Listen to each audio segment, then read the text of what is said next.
지난달 29일 스가 요시히데 일본 총리는 러시아의 푸틴 대통령과 취임 후 첫 전화통화를 했습니다. 스가 총리는 통화에서 남쿠릴 열도 영유권 분쟁 문제를 다음 세대로 미루지 않고 그 전에 종지부를 찍어야 한다는 의견을 폈다고 NHK 방송이 전한 바 있습니다. 이에 대해 푸틴 대통령은 영유권 문제에 대해서는 일체 언급하지 않고 평화조약 체결 사안을 포함한 양국 간의 모든 문제에 관해 대화를 계속해 나갈 뜻을 나타냈습니다. 이런 상황 속에 지난 16일 러시아 검찰총장이 일본과의 영유권 분쟁지인 남쿠릴 열도를 방문했습니다. 러시아 정부 고위 간부가 남쿠릴 열도를 방문한 것은 스가 총리 취임 이후 처음 있는 일이었습니다. 쿠릴 4개의 섬을 방문한 이고르 크라스노프 러시아 검찰총장은 이날 오전 쿠나시리 섬과 시코탄 섬을 시찰했습니다. 그리고 그곳에서 섬행정 담당자 및 주민들을 만나 러시아 정부가 추진하는 섬 개발 프로젝트에 대한 진행 상황 등을 보고받은 것으로 알려졌습니다. 그는 또 이투르프 섬을 방문해 제2차 세계대전의 승리를 기념하는 광장에 마련된 위령비에 헌화했습니다. 이를 주목하고 있던 NHK는 러시아 사법당국 수장이 현지를 방문해 자국의 사법권을 강조하려는 목적인 것 같다고 분석했습니다. 교도통신은 러시아는 사법권이 쿠릴 4개 섬에 미치는 것을 강조해 시류 지배를 재차 과시했다고 평가했습니다. 이에 일본 정부는 크라스노프 검찰총장의 방문에 대해 전격 항의했습니다. NHK 보도에 따르면 지난 5일 러시아 정부 간부의 쿠릴 4개 섬 방문 정보를 이미 입수한 일본 외무성은 러시아 측에 방문 자제를 요청했습니다. 하지만 16일 실제 방문이 이뤄졌고 일본 외무성은 도쿄에 위치한 러시아 대사관을 통해 항의했습니다. 그런데 이것은 시작에 불과했습니다. 스가 총리가 푸틴 대통령과의 첫 통화에서 쿠릴 열도에 종지부를 찍겠다던 발언은 현실이 됐습니다. 러시아가 일본과 영유권 분쟁을 벌이고 있는 극동 사할린주의 남쿠릴 열도에 대규모 리조트가 들어서는 것입니다. 사할린 지방정부는 19일 투자 관련 회의에서 관광객 유치를 통한 지역 경제 활성화를 위해 남쿠릴 열도에 리조트를 건설할 계획이라고 밝혔습니다. 이투르프 섬 야스니 공항에서 32km 떨어진 곳에 산악 스키장과 골프장, 온천 수영장, 700실 규모의 호텔 등을 짓겠다는 게 사할린 지방정부의 구상입니다. 지방정부 관계자는 리조트를 건설하면 수익률이 상당할 것이라며 기대감을 나타냈습니다.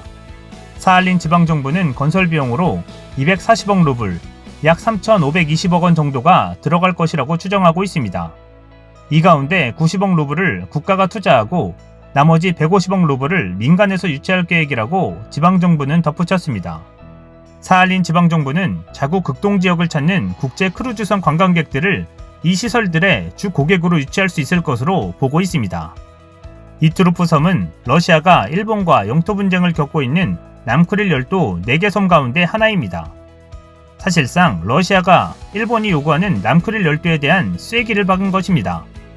일본 정부는 그야말로 망연자실한 모양새가 되고 있습니다. 한편 러시아는 한국에는 약을 주는 상황입니다. 러시아가 자체 개발해 세계 최초로 공식 승인한 코로나19 백신 스푸트니크 V를 한국에서도 생산하기로 했다고 러시아 측 관계자가 19일 밝혔습니다. 타스, 리아 노보스티 통신 등에 따르면 스푸트니크 V 백신 개발을 지원한 러시아 국부펀드 직접투자펀드 대표 키릴 드미트리예프는 이날 남미 국가들과의 협력을 주제로 한 웨비나에 참석해 이같이 전했습니다. 드미트리예프 대표는 올해 12월에는 백신을 대규모로 공급할 수 있을 것이라면서 인도, 브라질, 한국, 중국, 그리고 다른 한 개 국가에서 백신을 생산할 것이라고 말했습니다. 러시아 측이 스푸트니크 V 백신의 한국 내 생산 결정을 밝힌 것은 이번이 처음입니다. 드미트리예프 대표는 앞서 지난달 중순 자국 언론과 인터뷰에서 스푸트니크 V의 한국 내 생산과 관련한 협상이 최종 단계에 있다고 밝힌 바 있습니다. 협상은 한국 대형 제약사들과 진행한 것으로 전해졌습니다.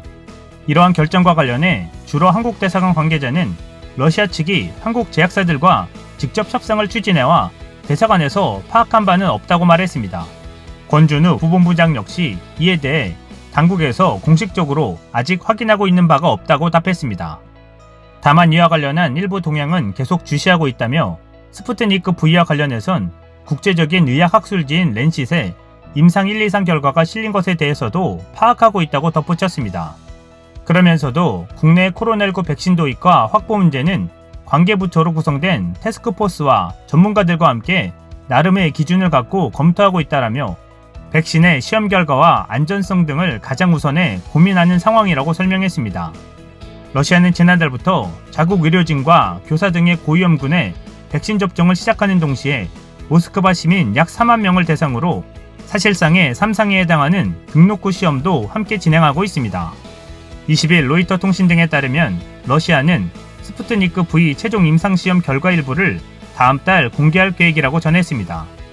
이 백신을 개발한 가말레아 국립전염병 미생물학센터의 데니스 로그노프 부소장은 임상 참가자 5천에서 1만 명의 데이터가 내달 공개될 결과에 포함될 수 있다고 통신에 밝혔습니다. 이외 러시아는 또 이달 14일 보건, 위생, 검역당국인 소비자권리보호 복지감독청 산하 벡토르가 개발한 두 번째 코로나19 백신 에피박 코로나도 공식 승인했습니다. 한편 한국과 러시아 간 수교 30주년을 맞아 대한무역투자진흥공사가 러시아에서 우리 제품 판촉 및 홍보를 위한 대규모 온라인 행사를 진행합니다. 코트라 독립국가연합 지역본부는 19일 러시아 1위 온라인 유통업체 와일드베리스와 3위 5종과 함께 이달 말까지 2주 동안 한국 상품 할인 행사인 코리아 세일 페스타인 러시아 2020을 연다고 밝혔습니다. 우리 기업 100개사가 350개 브랜드의 5,800여 종의 제품에 대해 최대 60에서 80%의 할인을 제공해 한국 상품에 붐을 조성한다는 것이 주최 측의 구상입니다.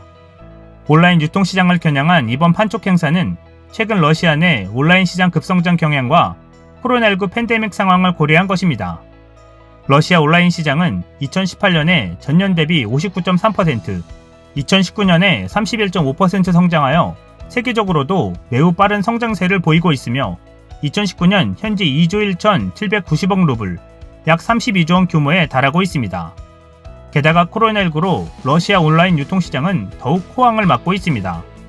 러시아 전역에서 자가격리가 이루어졌던 올해 2분기에 와일드베리스와 오존의 매출은 각각 123%, 188% 증가했습니다.